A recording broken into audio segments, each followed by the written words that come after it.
তালতলি ঈদগাহ ময়দান। এটা হইল তালতলি ঈদগাহ ময়দান। এটা হইল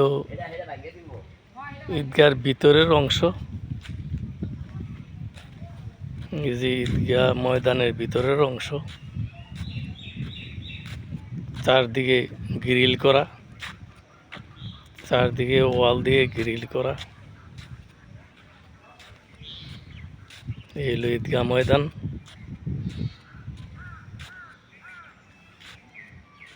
এই যে ঈদগাহ ময়দান, চতুর্দিকে ওয়াল এবং গ্রিল করা। এই যে ওয়াল এবং গ্রিল করা। ঈদগাহর গেটটি সার্বক্ষণিক খোলা থাকে। সবসময় খোলা থাকার কারণে মানুষ ঈদগাহর ভিতরে এসে নানান ধরনের ফসলাদি এখানে নেন, ফসলাদি শুকান, উদ্যান মাড়াই করেন। সমস্যা হলো ঈদগাহর উত্তর দিকের পশ্চিম অংশটা সবটাই কবর।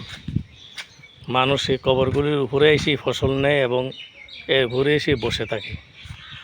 কাজেই কবরগুলো সুরক্ষা করার জন্য একটা ব্যবস্থা করা অবশ্যই দরকার।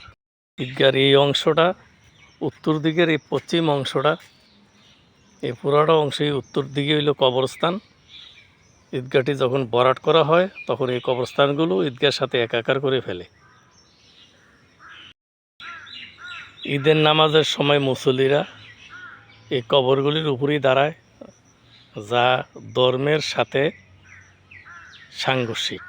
এটা ঠিক না। কবরগুলি সুরক্ষার জন্য কোনো ব্যবস্থা করা অবশ্যই দরকার। এই যে ঈদগাহর ভিতরের অংশটা, এত বড় ঈদগাহ মতো থানা তার কোথাও নাই। সবচেয়ে বড় ঈদগাহ মতো থানার ভিতরে এখন তালতলি ঈদগাহ ময়দান। ঈদগাহ ময়দানের মিম্বর, এই যে মিম্বর, এটাও হেলে গেছে, যে কোনো মুহূর্তে এটা দোষে পড়ে যেতে পারে। এই হলো ভিতরের অংশ।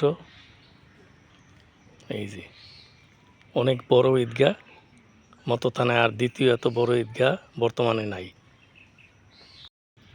ঈদগাহ পশ্চিম দিকের বাহিরের অংশ, এখানে পুকুর ভরাট করা হইয়াছে, এখানে অনেক জায়গা খালি পড়ে আছে।